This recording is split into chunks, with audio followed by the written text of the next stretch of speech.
ओम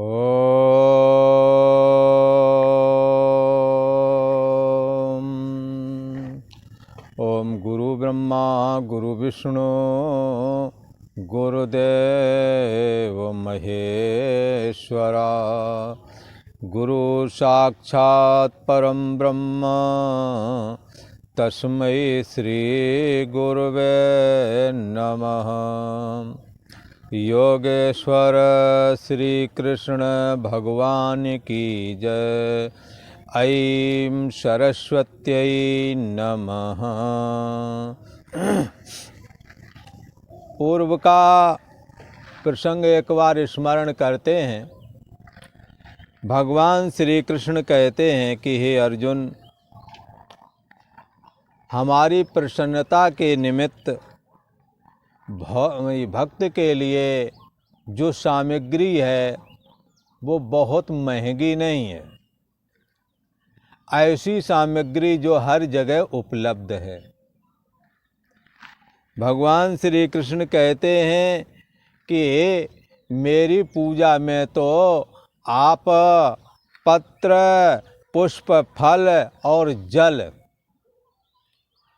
ये तो हर जगह उपलब्ध हो जाते हैं। और ये जल तो ऐसा है कि हर जगह उपलब्ध है।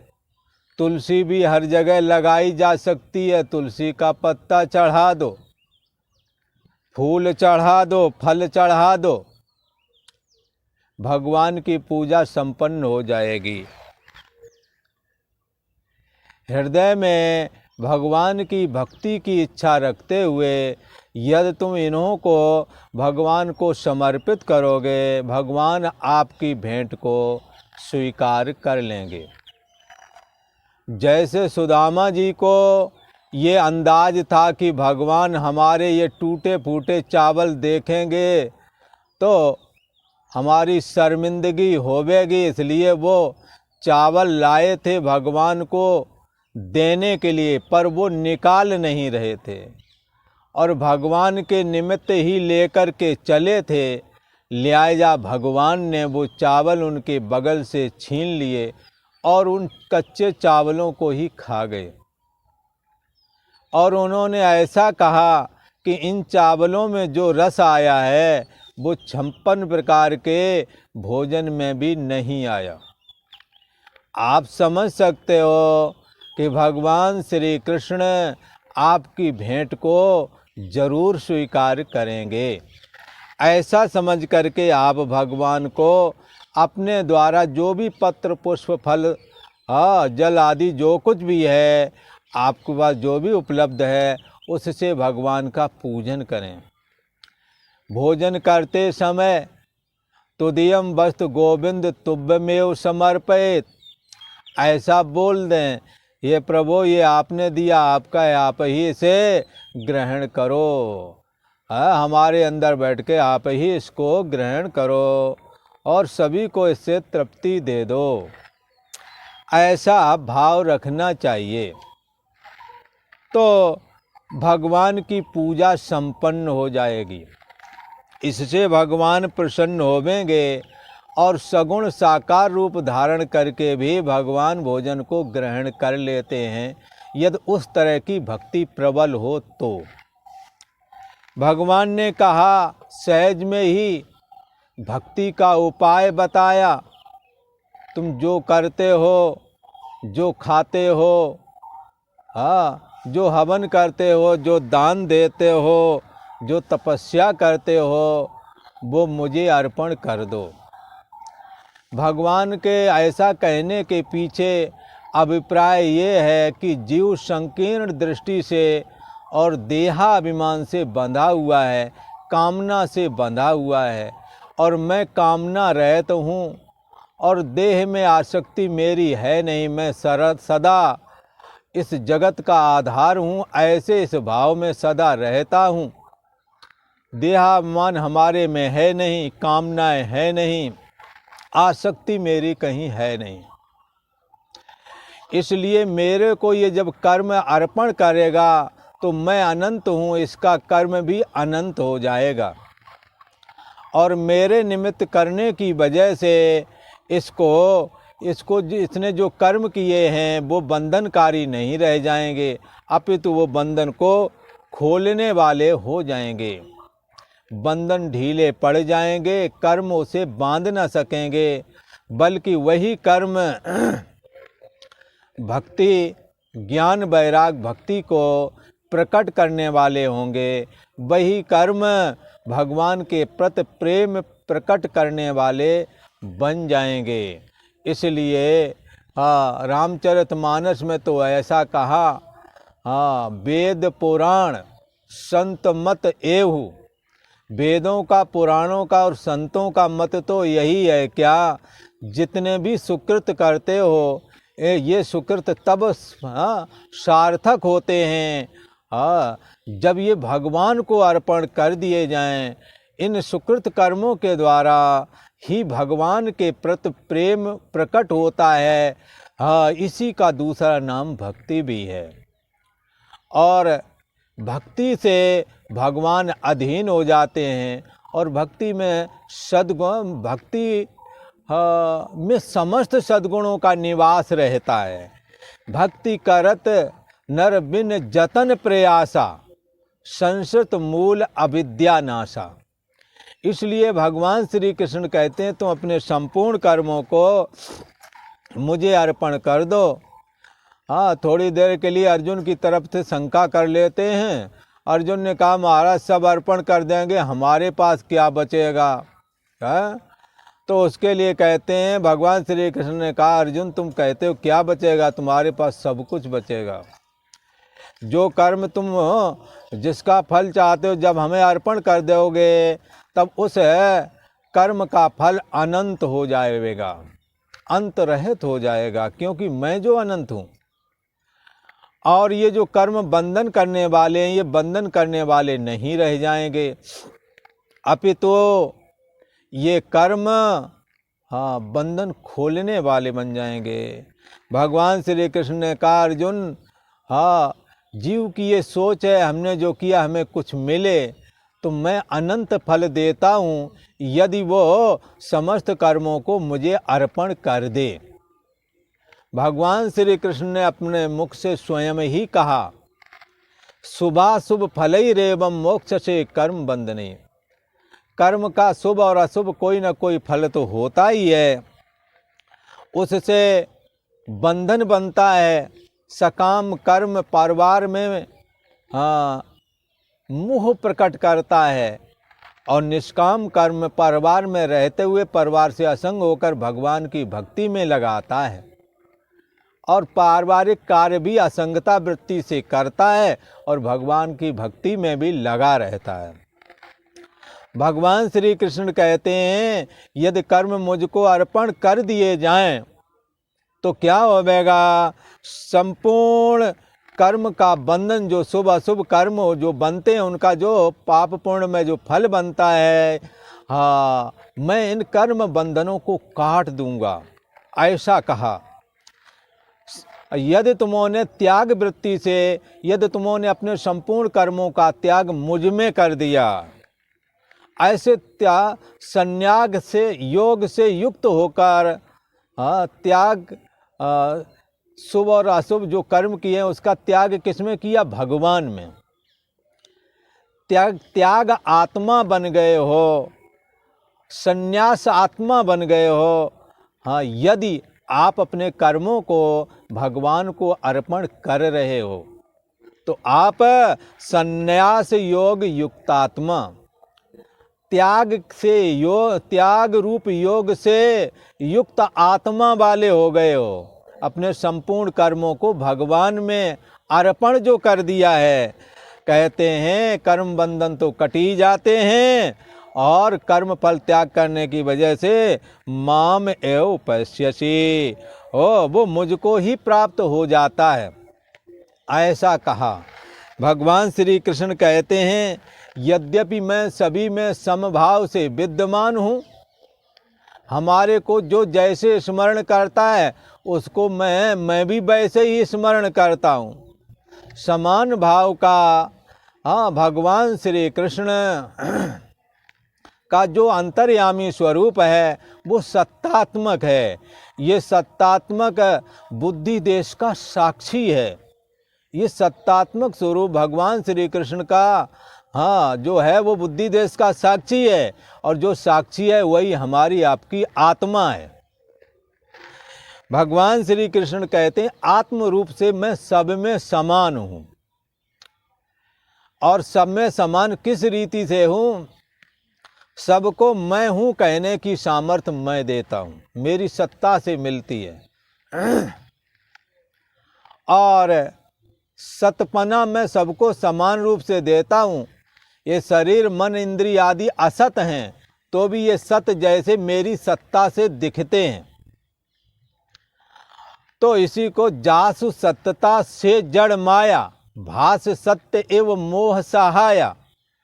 माया भगवान की सत्यता आपके मिथ्या शरीर में दिखा देती है और शरीर सतसा लगने लगता है। ये चीज़ भगवान सबके लिए समान जैसी रखते हैं, किसी को भी इसमें कटौती नहीं करते, अपनी सत्ता सबको देते हैं। और इसी प्रकार से जो सत है वो चेतन भी है, सबको जानता है। ये जाननापना सब में एक जैसा है। आप अभी शरीर मन इंद्रिय आदि सबको जान रहे हैं, और स्वप्न अवस्था में शरीर बाहर पड़ा रह जाता है, मन और इंद्रियों को जानते हैं। और सुषुप्ति अवस्था में मन और इंद्रियां भी लीन हो जाते हैं। तो मन और इंद्रियों का अभाव, जिसकी अभिव्यक्ति कुछ भी ना जाना के रूप में होती है, ये बात भी आपको जानने में आती है। और जाग के आप कहते सुख से सोया हूँ कुछ भी ना जाना। ये जाननापना सब में एक जैसा है। ये भगवान का जो सत्तात्मक स्वरूप है वो चेतन है। ये जाननापना भी सब में समरूप से स्थित है। इसमें भगवान ने किसी प्रकार की कोई भी कटौती नहीं की है। इसी प्रकार से ये जो प्रियता है, ये प्रियता भी सब में एक जैसी है। कोई जो कोई भी हो, सबको अपना आप अत्यंत प्रिय है। ये अत्यंत प्रिय क्यों लगता है? शरीर की दृष्टि से बचपने में सभी ने लाड़ दुलार किया था, जवानी में कुछ ज़्यादा ही बढ़ गया था, वृद्धावस्था में कोई भी आपको नहीं प्यार करता, कोई भी आपको वैसे नहीं चाहता जैसे जवानी अथवा बचपने में चाहता था। क्यों नहीं चाहता? क्योंकि प्रियता का अभाव दूसरों के लिए हो गया। पर जिसने बचपना देखा उस समय जितना प्रिय था, उसने जब अपनी जवानी देखी तो उस समय भी वो प्रिय था, और वृद्धावस्था में भी वो उतना ही प्रिय है जितना कि बचपना और जवानी में है, पर औरों के लिए अप्रिय हो गया। तो ये प्रियता जो सब में है ये एक जैसी है, चाहे वो घोड़ा गधा हो चाहे मनुष्य हो, सब में एक जैसी है। इस दृष्टि से भी भगवान सब में सम रूप से समाये हुए हैं। भगवान श्री कृष्ण कहते हैं मैं सब में समरूप से समाया हुआ हूँ। न ही भगवान के जो शत्रु उस समय थे, शिशुपाल हैं, दंतवक्र है, जरासंध है, उनमें भी भगवान ने ये सत्ता समान रूप से दी। जो मित्र पांडव लोग थे और भी उनके मित्र थे, उनको भी ये सत्ता समान रूप से देते हैं। इसमें किसी को इस सत्तात्मक स्थिति जो सब में भगवान भेज रहे हैं, प्रसारित कर रहे हैं, इस प्रसारण में सत्तात्मक स्थिति का प्रसारण, चैतन्यात्मक स्थिति का प्रसारण और प्रिय रूपता का प्रसारण भगवान सब में एक जैसा करते हैं, चाहे वो मित्र हो और चाहे वो उनका शत्रु क्यों ना हो। इस तरह से भगवान सब में सम रूप से हैं, और उनका ना कोई प्रिय है और ना कोई अप्रिय है। सत्तात्मक दृष्टि से सबको सपोर्ट देते हैं, जानने की दृष्टि से सब में ज्ञान देते हैं, चैतन्यता देते हैं। इसलिए चेतनस चेतना नाम एको बहु नाम, एक परम ब्रह्म परमात्मा श्री कृष्ण की चैतन्यता सब में है, उपनिषद मंत्र कहता है। और इसी प्रकार से ये प्रियता आनंदो ब्रह्मेति बीजानात, ये रसो वैसा, ये परम ब्रह्म परमात्मा रस स्वरूप है, ये आनंद स्वरूप है। इसलिए सब में प्रियता एक जैसी है। भले ही सर्प अथवा शेर हाथी क्यों ना हो, इन्हें भी अपना आप उतना ही प्रिय है जितना कि आपको है। इन्हें भी जीवन पर उतना ही अधिकार है जितना आपको। इसलिए किसी को भी किसी तरह का कष्ट ना देना चाहिए। भगवान श्री कृष्ण कहते हैं, इस दृष्टि से मैं सब में समरूप से स्थित हूँ। ना हमारा कोई प्रिय है और ना ही कोई अप्रिय है। जैसे सूर्य जो भले लोग हैं उनको भी प्रकाश देता है, और जो सारे दिन भर ऊट पटांग कर्म करते हैं उनको भी प्रकाश देता है।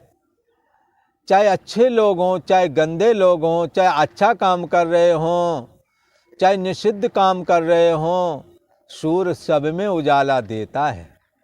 ऐसे ये परम ब्रह्म परमात्मा श्री कृष्ण का जो अंतर्यामी सत्तात्मक स्वरूप है, जो बुद्धि देश का साक्षी है, जिसको हम और आप कहते हैं आत्मा शब्द करके, ये सब में एक जैसा है, ऐसा कहा। भगवान श्री कृष्ण कहते हैं, ये गीता का 9वां अध्याय है और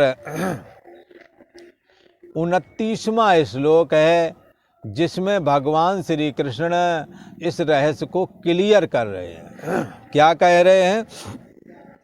समोहम सर्वभूतेषु न मे द्वेष्वस्ति न प्रिया, ये भजन्त तु माम भक्त्या मयि ते चाप्यहम्। अहम सर्वभूतेषु, मैं संपूर्ण भूत प्राणियों में कहते हैं समरूप से स्थित हूँ। समरूपता का कथन किया कि सत्तात्मक दृष्टि और चैतन्य की दृष्टि से और आनंद की दृष्टि से सब में एक जैसे हैं। इसी को कहते हैं सच्चित आनंद, इसी को कहते हैं सच्चिदानंद ब्रह्म। भागवत में एक श्लोक आता है, सच्चिदानंद रूपाय विश्वोत्पत्त्यात् हेतवे तापत्रय विनाशाय श्री कृष्णाय वयम नुमः। व्यास जी कहते हैं कि भगवान श्री कृष्ण कैसे हैं? सच्चिदानंद स्वरूप हैं। उनमें सत रहता है, उनमें चैतन्यता रहती है, उनमें प्रियता रहती है। कैसे? जैसे अग्नि में प्रकाश रहता है और उष्णता रहता है। जो उष्ण है वही प्रकाश है, जो प्रकाश है वही उष्ण है। अग्नि दो प्रकार की नहीं। ऐसे भगवान श्री कृष्ण का अंतर्यामी स्वरूप जो सत है वही चेतन है, जो चेतन है वही सत है, जो सत और चेतन है वही प्रिय है। इसलिए भगवान श्री कृष्ण को सच्चिदानंद स्वरूप कहा गया है। और कैसे हैं? सृष्टि को उत्पत्ति स्थिति और प्रलय के करने हारे हैं, और आध्यात्मिक आदि दैविक और आदि भौतिक दुखों का अंत करने वाले हैं। ऐसे जो भगवान श्री कृष्ण हैं उनको मैं नमस्कार करता हूँ, ऐसा श्री व्यास जी कहते हैं। समोहम सर्वभूतेषु, हे अर्जुन, मैं संपूर्ण भूत प्राणियों में समभाव से स्थित हूँ। और कैसा हूँ? व्यापक हूँ। जो सत वस्तु है वो व्यापक भी कही गई है। सभी के बुद्धि देश का साक्षी जो हो वो व्यापक क्यों ना होवेगा। इसलिए भगवान श्री कृष्ण का अंतर्यामी स्वरूप सर्वव्यापक है। कैसे व्यापक है? आकाशवत सर्वगतश्च नित्या। जैसे आकाश व्यापक है तो ये जड़ आकाश है, पर भगवान श्री कृष्ण का स्वरूप चैतन्याकाश है, चैतन्य आकाश। जैसे ये आकाश मकान दुकान सब में समाया हुआ है, आकाश में ही सारी दुनिया रह रही है, अनेकों ग्रह नक्षत्र रह रहे हैं, ऐसे ही ये जड़ आकाश है, माया का बनाया हुआ है। परम ब्रह्म परमात्मा मायक नहीं, यथार्थ हैं, सत्य हैं। माया तो कभी है कभी नहीं रहेगी। जैसे आकाश में घनघोर घटा बरसात वाली कभी होती है कभी नहीं होती है, ऐसे ही परम ब्रह्म परमात्मा में ये माया नाम का तत्व कभी होता है कभी नहीं होता है। जब होता है तो जगत के रूप में दिखता है, जब नहीं होता है तो परम ब्रह्म परमात्मा अनादि और अनंत होकर के सच्चिदानंद घन परमात्मा होकर के निर्गुण निराकार होकर के अपने निज स्वरूप में अपनी महिमा में स्थित रहते हैं, ऐसा कहते हैं। क्योंकि सनत कुमार से एक बार नारद जी ने पूछा, ये परम ब्रह्म परमात्मा सबको आश्रय देता है, सब इसी के आश्रय में, ये किसके आश्रय में है? तो श्री सनत कुमार जी ने कहा, स्वमहिमने, अपनी महिमा में वो स्थित है। महिमा का मतलब वो अपने सत्तात्मक सतपने में सदा स्थित रहता है, उसका कभी असतपना होता ही नहीं, वो उसकी चैतन्यता का कभी अभाव होता ही नहीं, उसमें प्रियता का कभी अभाव होता नहीं है। ऐसा ये परम ब्रह्म परमात्मा, इसकी ये महिमा है कि वो सदा सत ही रहता है, सदा चैतन्य रहता है, सदा प्रियता अर्थात आनंद रहता है। इसलिए ये सच्चिदानंद घन परमात्मा हमारा आपका आत्मा बना हुआ है, और आत्मा के रूप में हर किसी के अंदर सबकी बुद्धि देश का, मन इंद्रियों का जो कि ये जड़ है, इनको सत्ता दे रहा है, ये सत से लग रहे हैं, इनमें चैतन्यता दे रहा है, जिससे कि ये इंद्रियां जान रही हैं। भगवान श्री कृष्ण कहते हैं, सर्वभूतेषु समः, मैं संपूर्ण भूत प्राणियों में सम हूँ और व्यापक हूँ। न में द्वेष, हमारा किसी से द्वेष नहीं है, द्वेष करके क्या करेंगे, सारा संसार हमने बनाया है। द्वेष तो जब आकार ग्रहण करता हूँ तो धर्म की रक्षा के निमित्त दुष्टों को दंडित करके उनको सतमार्ग में लाना हमारा प्रयोजन होता है, न कि हमें दंडित करने का प्रयोजन कोई दंड देना मात्र नहीं, दंड दे करके सतमार्ग में मैं लाता हूँ, ताकि उस जीव का भी कल्याण हो जाए जो कि अधर्म के मार्ग में निषिद्ध कर्मों में लगा हुआ है। भगवान का कभी भी उन्होंका कभी भी ऐसा नहीं कि व्यर्थ में किसी को दंडित करते हों। भगवान श्री कृष्ण का मंगलमय विधान है, ये जगत के ईश्वर हैं, अवतार ग्रहण करके इनके मित्र और शत्रु दिखते हैं, पर दिखते हैं अंदर से ये समरूप से उनमें भी स्थित हैं, पर धर्म की रक्षा के निमित्त दुष्ट आतताइयों का विनाश भी करते हैं। तब ऐसा लगता है ये द्वेष करते होवेंगे, पर बंधुओं वो द्वेष नहीं करते, और अपने मित्र दोस्त और ये जो भक्त लोग हैं इन्हों के साथ खेलते और नाना प्रकार का विनोद करते हुए भी दिखते हैं। तो ऐसा लगता है ये इनसे आसक्त होवेंगे, पर बंधुओं वो वहाँ आसक्त भी नहीं है, न इनके अंदर राग है न इनके अंदर द्वेष है, दोनों भाव से भगवान रहित हैं। भगवान श्री कृष्ण कहते हैं, अहम सर्वभूतेषु समः, मैं संपूर्ण भूत प्राणियों में समरूप से स्थित हूँ। न में द्वेषः न प्रियः, न मेरा कोई किसी से द्वेष है न किसी से राग है, राग भी नहीं कहीं, अच्छा किसी से भी नहीं। परंतु हे अर्जुन, एक बात हमारे अंदर में भी है, बोले तुम जैसा भाव रखोगे वैसा ही भाव हमारा बन जाएगा। शिशुपाल द्वेष का भाव रखता है तो उपाधि रूप में भगवान श्री कृष्ण उसे कुपित होकर के उसका वध कर देते हैं।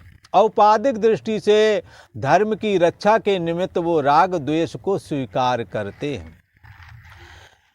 भगवान श्री कृष्ण कहते हैं कि जो भक्त मुझसे प्रेम करेंगे, मेरे हृदय में भी उनके प्रति प्रेम है, ऐसा अवश्य करके समझना। और जो हमसे व्यर्थ में द्वेष करते हैं, दूसरों में दोष ढूंढते रहते हैं, ऐसे लोग किसी को पसंद नहीं करते हैं, तो वो भी मुझे पसंद नहीं है, ऐसा कहा। तो परंतु ये जो भक्त लोग होते हैं, इनके लिए तो भगवान ने कहा, यत्र मद भक्ता यत्र गायन्ति तत्र तृष्णामि नारदा। प्रेम एक ऐसी वस्तु है जिससे जगत का ईश्वर भी अधीन हो जाता है। भगवान श्री कृष्ण कहते हैं, मेरे भक्त लोग मुझसे प्रेम करते हैं, पर ये अधीनता असंगता वृत्ति से है बंधुओं। ऐसा नहीं समझना कि जिनके प्रति भगवान आसक्त दिखते हैं तो इनके बगैर रह ना सकेंगे। उदाहरण के लिए गोपियों को और गोपों से मथुरा वृंदावन आदि में उन्होंने बड़ा प्रेम किया, पर जब एक बार गए तो दोबारा लौट के नहीं आए। अगर आसक्ति होती तो जरूर आते। 16,108 रानियां थीं। प्रभास क्षेत्र में जब महाप्रयाण करते हैं, वैकुंठ धाम की ओर प्रस्थान करते हैं, तो भगवान के साथ कोई भी रानी नहीं। कहाँ आसक्ति है उन्हों के अंदर? न ये किसी से औपाधिक दृष्टि से प्रेम करते हैं भक्तों के कल्याण के निमित्त, पर आसक्त नहीं है। परंतु जो भक्त मुझको प्रेम से मेरा भजन करते हैं, मेरा स्मरण करते हैं, ऐसे भक्त लोग हमारी नज़र के आगे हमेशा बने रहते हैं। मेरे अंदर उनका स्मरण होता रहता है।